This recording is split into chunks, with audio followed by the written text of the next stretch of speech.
माणिकराव कोकाटेंच्या नाशिक दौऱ्याला आता विरोध केला जातोय। बागलाण दौऱ्याला शेतकऱ्यांनी निषेध करत विरोध केलाय। बेताल वक्तव्य करून भावना दुखवू नका कविता म्हणत शेतकऱ्यांना आपली खंत देखील बोलून दाखवलेली आहे। तर कृषी मंत्री माणिकराव कोकाटे यांनी शेतकऱ्यांबद्दल एक वादग्रस्त विधान केलं होतं। त्यानंतर संतापाची लाट त्यांच्या विरोधामध्ये उसळलेली आहे।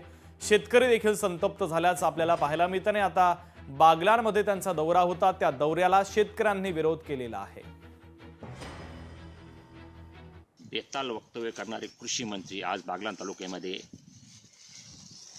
अवकाळीच्या जखमा शेतकऱ्यांच्या झालेल्या बघायला येत आहे आणि सध्या ते एकदम बेताल वक्तव्य करत असून त्यांचा आम्ही जाहीर निषेध करत आहोत।